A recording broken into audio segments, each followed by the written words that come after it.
Hi everyone, it's season 3, and you know what that means? I'll be playing in Grey Baltia until I get to Alta Baltia. It takes only about 4 battles, but it requires immense concentration, hence why I won't be recording my face during these battles. So I'll be focusing on recording these battles and then narrating them afterwards. If you miss my face, please let me know in the comments. Otherwise, I'll just be focusing on the content for this video. These 4 battles that I need to win, I'll win them for you guys. So let's get clubbing. So here I go, it's a new season. My goal right now is to get to Ultimate rank. I believe it takes about 4 wins. And when I looked at the team, I immediately regret what I chose for my team because I expected or I assumed based on the previous season that G-Max Snorlax is no longer a thing. At the end of season 2, so just a couple of days ago, I never saw any G-Max Snorlaxes, so I thought it was safe to replace my Corviknight, my unnerved Corviknight, which worked really well against all these berry-eating Snorlaxes and other berry-eating fools. I thought it worked really well, but now I don't have this, the Corviknight, but I do have a Choice Scarf Hexerus, which is faster than all the Dragapods so long they don't run Choice Scarf, which you shouldn't run because you'll be paranoid. I think the Dragapod's already so fast that there's no reason to run Choice Scarf with 140 or 140, what? 49, 45 base speed. That's just silly. Because it does 1.5 times that. It's too much speed. So here I decide to run a Togedemaru who can either fake out or nuzzle a really fast sweeper. I'm thinking they will start with Inteleon or Vanillix or both. If they do both, then they can just spam Blizzard, then it has a high chance of freezing me, which we really don't like and we really don't trust on Jesus. So, as I said, they are starting with Vanillix and Inteleon, and that makes me initially really want to fake out the Vanillix, but then I thought like, what if they were Choice Scarf, then they would be faster than me anyway. Probably it's better to do Nuzzle on the Vanillix to prevent them from doing Aurora Field, which can only be cast when there's heal. So I do Nuzzle on Vanillix, and I think I should double target the Vanillix and do Max Geyser and change the weather so that no one can 100% cast such a strong move as Blizzard. And hopefully this will do them plenty of damage. At any rate, if they were to do Blizzard, it won't hurt my Lapras that much, and I'm sure that my sturdy Togedemaru will at least survive a turn.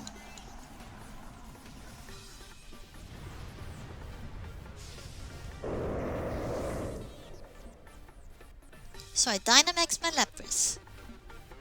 And I go for the Max Geyser to change the heal to Rain. And power up my subsequent water moves, but who knows how that will go. They do have a Grass Rotom or Rotomo, so water is not the best, but we'll see. So they do Snipe Shot and they don't even one-hit KO me because I'm left with 20 HP. And that's all fine with me. That does plenty of damage in my opinion, and they'll be slower next turn.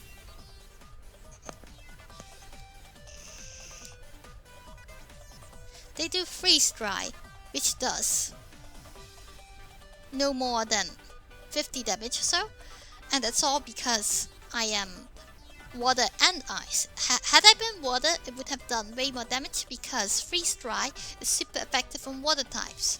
Freeze Dry is the best used on Pokemon like Gyarados or Gastrodon. They usually die in one go, unless they are Dynamaxed. So they switch out the Inteleon, and that's a good switch because I had planned to do Nuzzle on their Inteleon, which is very obvious based on how I play, because why else do you play Togedemaru other than to be really, really annoying. So this works and Vanillux is dead. But this electric terrain also powers up the electric moves of that Rotom, who already has stab. And this may be really bad for me, but I have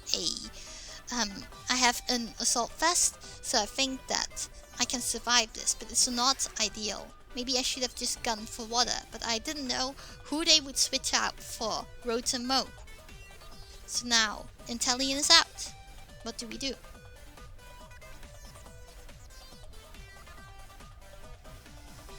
So I think it's a good idea to do Nuzzle on the Inteleon. But who knows, like I know that Rotoms can do Ally Switch. And if they do Ally Switch now, then there will be 2 really weak electric moves that will be cast on Rotom-mo. Oh yeah, definitely they will do Ally Switch because they are Dynamaxing now with the Inteleon. They will do heaps of damage. And then I'll probably be targeting the Pokemon that will resist this 4 times and they will barely take anything. So that's a bad play on my part. But I think that we are too early on. We are too early in this battle to decisively say that I'll lose. They do Max Hailstorm, Togedemaru dies, but he never did anything wrong and I believe he doesn't deserve to die. It's just due to me bad playing, and yes, the critical wasn't really needed. But okay, they just held a grudge against Togedemaru. That's okay. I'd hate him too if I fought him. You can see that in video 3, my birthday special. I didn't enjoy fighting them.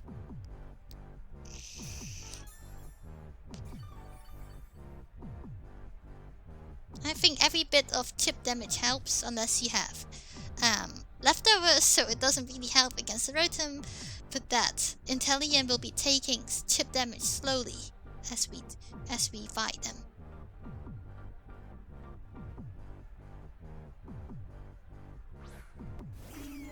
I think that it's too soon to play Chandelure because Chandelure has a Focus Sash, but there's Heal out there. Heal will just destroy that Focus Sash, and I just became small after 3 turns of Dynamax.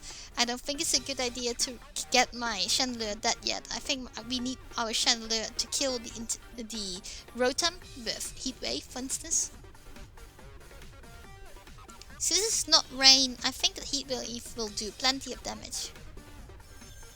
And I'm targeting Inteleon and Rotom just in case they decide to do Ally Switch again, which they of course don't. Okay.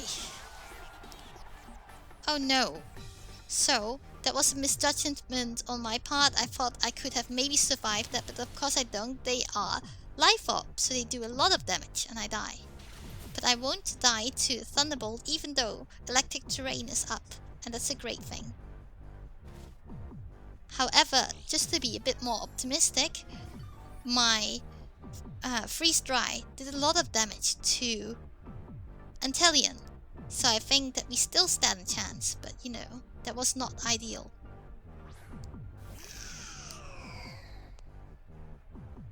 So the best I could hope for is that they change the weather, get rid of the heal so that I can survive at least 2 turns of Chandelure. If I can survive 2 turns of Chandelure, I can do plenty.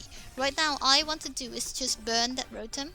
Not really burn them, I just mean cast Heat Wave and don't miss it on them, because burning doesn't really matter. Anyway, yes, so they play into my cards. They do Max Case, which gets rid of the heal, which was really annoying for anyone who uses Focus Sash or Sturdy, like my Togedemaru. So now that the rain is up, even though I'm a candle with fire and I'm weak to water, it's a good thing that the rain is up because I won't die now, unless they target me. But they didn't. They chose to do Leaf Storm on my Lapras. And my Lapras survives because I'm Assault Vest, Max HP, some special attack, some defense. But that doesn't help my special defense. Only the Assault Vest does. And now the Inteleon is dead. And I think that's a good thing. If I can't have a Dynamaxed Pokemon at the moment, nor can they. and it's over for them. Still, the rain is up and Heat Wave won't do a lot. And they have a Snorlax, and I wish I had Corviknight with Unnerve. Like I said, Unnerve is great against Greedents and Snorlaxes who rely a lot on their berry usage.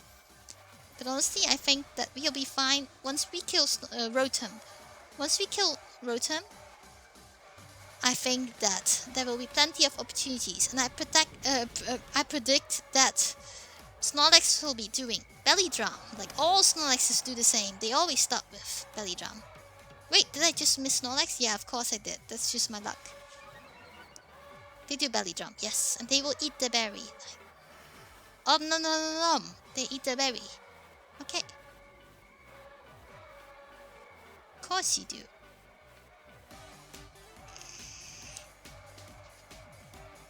Oh, they actually don't. What happened to their EVs? They're supposed to be eating the berries. They will eat it later. Huh? I think something went wrong with their EVing because you're supposed to end up with either an odd number or an even number. I don't know this for sure because I don't play tryhards like Snorlax.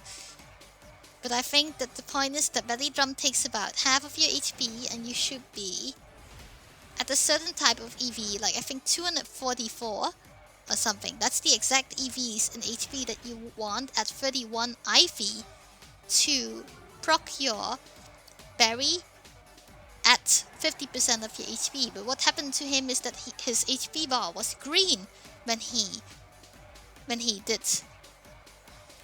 Belly Drum. So that means that this is tough luck for him. And now I'll kill him, because it's 100% hit rate with Energy Ball. They could protect, but that does nothing. We win this one. But it was a really close match. Alright, so this is going to be the second video. So from what I see, they have an Inteleon again. And a Fanlux, but they may as well lead with Whimsicott. And we also have to look out for Caracosta, who's a very strong physical water rock type. And our team, however, our team is really weak to rock.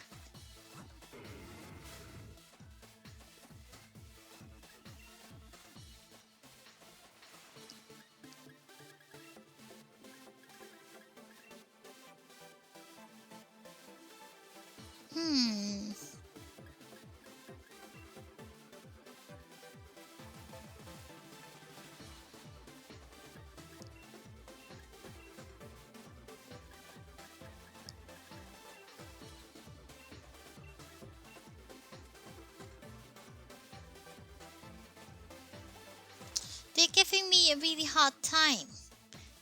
I'm really bad at choosing a lead against this team.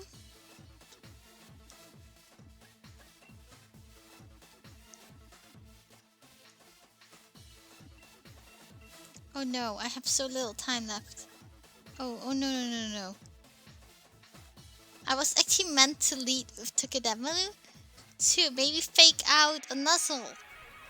The Inteleon and the Fanlux, but somehow I didn't manage to click it. So here we go. We're just going to lead with something we are very familiar with.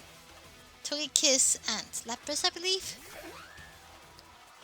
Honestly, part of my success in winning ranked battles is to run out of the team selection time and then choose something completely random. But it really doesn't matter. In this case, like, I would love to do Ice Shot on my own Togekiss and the Dynamax, and you know, the whole story about weakness policy self-procking with Ice Shot. But you know, I don't think that will work. I think that they will go first with their Inteleon, hence why I can just attack the Inteleon or their Whimsicott, and then just Dynamax after that. And he is really hoping that they don't do fake tears. If they do fake tears right now, I'll lose. They choose the Dynamax. I'm already very scared. I'm expecting 100% fake tears of their Whimsicott. I should lose. I should lose this. I'm so sorry, guys. I somehow, in my head, I really thought it was a good idea to start with Tukidemanu, but I didn't. I start with this, and I thought it's against my better judgment it would be to not play with Ice Shot on my Tokikis. So I just play normal Tokikis, hoping, anticipating that they will do something like Max Hailstorm on my Tokikis, and then it should be smooth sailing if I don't die. But if they are life up, I may die, and especially so I don't understand why they do Tailwind here, because even without Tailwind, you could tell already from the fact that they Dynamax before I did, that they are faster, hence why there's zero reason to ever do Tailwind. But they did anyway, because they're paranoid, because their team relies on speed. Alright, in that case, I will take full advantage of that, and do Max Airstream. This should kill you, because I'm now at +2 and you're not exactly known as a bulky attacker, bulky sweeper Intellion. So good. Good. What Dynamax? The Dynamax is gone. The Dynamax is dead after one turn. And I'm not complaining at all. Freeze Dry was reserved for the Intellion. But now I get to do this, and now the Hailstorm, the Hail will do them damage. And I can just Ice Shot them if I really want to next turn. So glad that despite me running out of time, I'm playing correctly. Cool. I think I should Ice Shot. Ice Shot the Whimsicott, who won't see this coming because I didn't Ice Shot myself before. And do Max Flare. Or actually, like, to do Max Guard so that their Blizzard won't hurt me. Yep, so indeed what they choose to do is Helping Hand and then Blizzard to hurt my Togekiss a lot. But it actually doesn't do that because I chose to do Max Guard. So their lead was less than optimal versus mine, somehow. Somehow they didn't do Fake Tears, I don't know whether they can. But this does barely any damage to my Lapras. My Lapras doesn't care.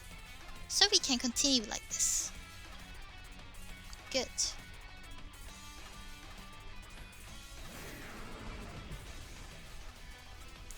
And then they send out their Tyranitar, which will summon Sandstorm and get rid of the Hailstorm. Get rid of their 100% chance to do Blizzard, which never did anything to begin with.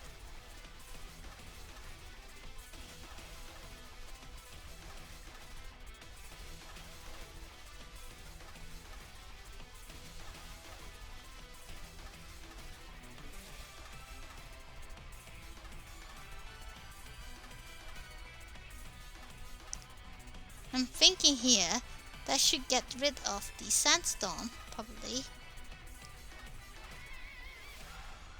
So that the special defense stat of Tyranitar will not be at 1.5 times their current special defense. I have no idea what they do.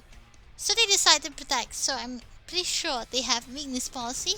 And they just knew that they would outspeed me, and they just wanted to make sure that they would survive this hit, of whatever I do, and then hit me back way harder. So I decided to just hit the Venlix, and thanks to their own Max Sandstorm. Oh wait! I summoned this the Sandstorm. No, I summoned the Sun, so they won't die. But now they will die of the Hydro Pump, which you could have missed also. Okay, but they died. That's fine.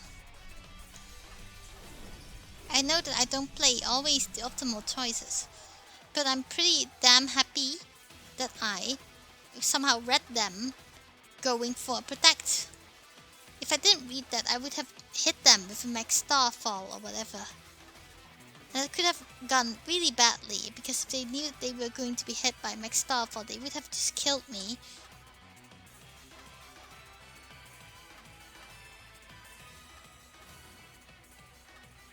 Now I can protect and not die to a rock slide. Thank goodness. And I survived this with my Lepros. Of course I do, because I have max HP. Now that Tailwind peters out, I should be faster because I have base 80 speed. And they have base, what is it, 60 something? Between 60 and 70? You can never outspeed me, I'm sorry. Thank you. And now you're dead and I win. Thank you so much. Oh my goodness, I win this one.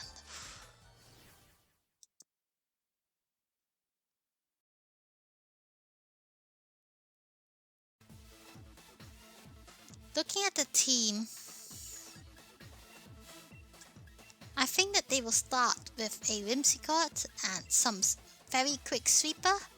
Could be Silverly, in which case we are out of luck because I never quite looked into Silverly. Silverly can be any type, right? They can be really strong depending on which memory item they use. I'm never quite sure what they run. But if they run Whimsicott at all with anyone, I think I should be able to manage this. Like knowing for sure that they will run or lead with Whimsicott makes my battle way easier than it should be. So if you want to be a good VGC player, don't make your team be very predictable, okay? Alright, so indeed they started with a Whimsicott and a Silverly. So what will I do? I think I should fake out somebody. Like Silverly, from what I've experienced, they always tend to do some special attack. They tend to know so many coverage moves with special attacks. And they tend to do Tailwind with their Whimsicott, so I should fake that out. Maybe I can get away with faking out the Whimsicott and doing max Hailstorm on the Whimsicott, and it will kill their Whimsicott or neutralize them in one turn. But instead, what they do is to switch out their Silverly, which is smart, but is this really going to help their Whimsicott? I don't know. What were they intending with their Whimsicott? Because I'm faking them out and doing max Hailstorm and Excadrill doesn't get to do anything this turn. And I will continue to summon up the max Hailstorm. The heal at least, and this will not do me any chip damage at all.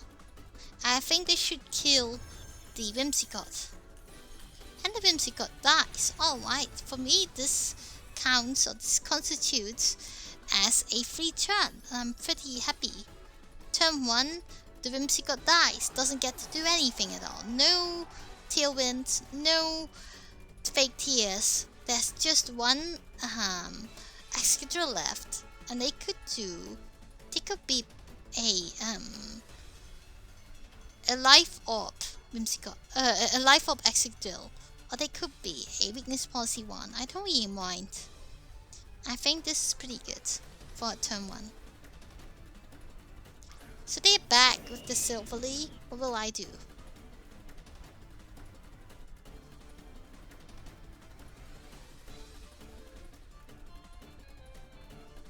I'm always checking the status screen because I have a very bad memory and I want to make sure whether they are a Mold Breaker 1 or a Sandstream or Sand Rush 1. Which means that they will do max Rockfall to summon their own speed. But I don't think that you need that because you're so fast to begin with as an Excadrill. But I always check, okay? I think it's very smart to be pressing Y, if it's the Y button, or otherwise the X button, to see how many turns of Trick Root, or how many turns of Heal, how many turns of whatever is left.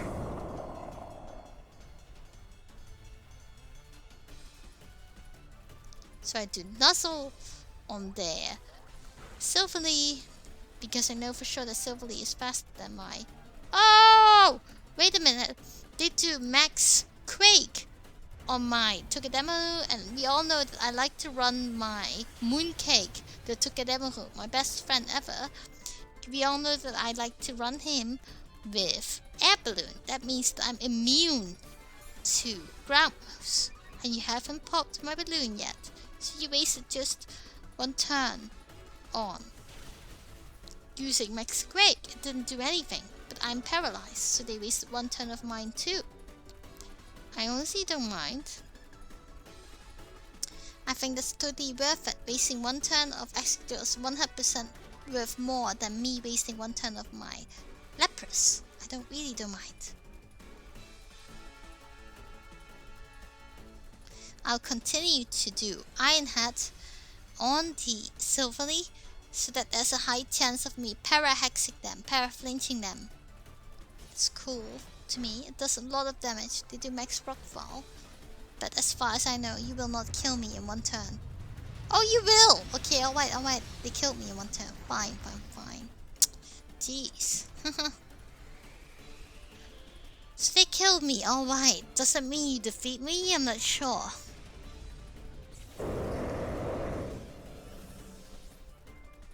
They don't, because their Silverly was flinched.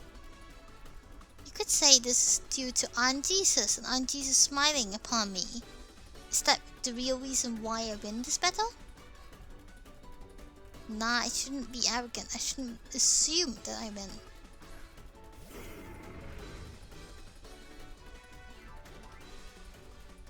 I'm pretty sure that no matter what Excadrill does, my Hexorus will live, okay?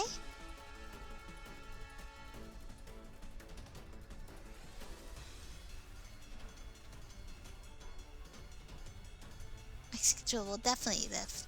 Oh, especially when you didn't invest in the speed stat or the speed EVs of your Excadrill. Because from what I infer from this is that my Hexorus is a Jolly Choice Scarf 96 speed EV, 96 speed base speed Hexorus with a Choice Scarf. That means 1.5 times 96 base and then plus 2 speed EVs. That means I'm definitely faster than you unless you run Jolly. But they ran Adamant and then I don't know what they ran, but that's pretty bad. I've never seen this. I've never experienced this before. There's some... Oh! Okay, so they forfeit. Because they believe in the power or the magic that is Baby Seal VGC. That's fine with me too. I'm pretty happy with this. It's pretty clever of them to just forfeit now because I don't think that they could have won. And now I'm in Ultra Ball tier. It's pretty cool. Okay guys, so a bunch of weird things happened in these battles, so I wanted to just recap them and talk to you through what actually happened. So, it's not the first thing that happened, but the Excadrill versus my Hexorus was a weird thing really. Excadrill somehow did not outspeed me while in sand. And I checked the video again, and they did not seem to be Mold Breaker, they had Sand Rush for real. So if they have Sand Rush, then that means that their speed is doubled in sand, and sand was up indeed in Battle 3. Then in sand, that would mean that if they ran the typical most common spreads of Jolly 252 attack and 252 speed EVs, then they would have a whopping 154 speed times 2, which is 308 in sand. Sorry, it says Choice Band here, but it honestly doesn't matter. We are just looking at the stats. Whereas my Hexorus is Jolly and 252 speed and Choice Scarf, so that would be 163 times 1.5. That would put me at 244, so he should be faster if he ran Jolly. So what happens when he does? Adamant. Then he has 140 speed times 2 is 280, and he would still be faster than me. So what actually happened? I have this suspicion that he didn't go full speed here. He may even go like 0, and then the rest into HP, maybe to be bulky between quotation marks, because how like what bulk? So let's say he has no speed investment, which is really stupid. Then 108 times 2, that's going to be 260, and that is when he doesn't outspeed me. But we can also try and calculate the minimum speed that he would have to run to outspeed me in sand. It's so silly, just go 252. But okay, let's say he ran 100. How much was I again? 163 times 1.5 is 244. 244. Okay, no, he needs a tiny bit more. 170 like this.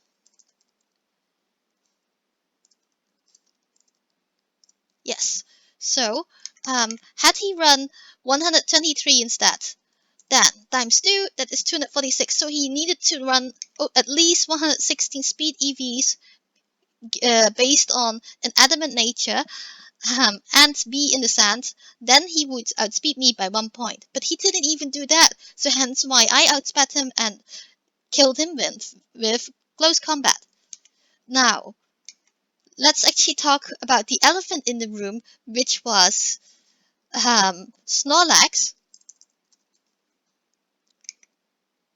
So, Snorlaxes, they tend to run as close to max HP as possible, but you definitely want to have an even number of HP for berries.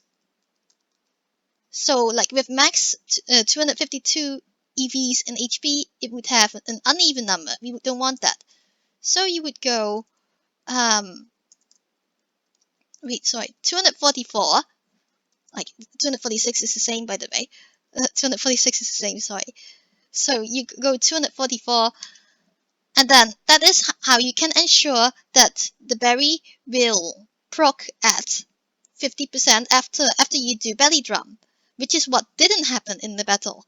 But also what they did was choose citrus berry as opposed to a Fiji or an Ayapapa berry or Wiki berry, you know, the ones that are called binge berries. Those are the ones that you actually want because the ability Gluttony allows Snorlax to consume the berry earlier than usual.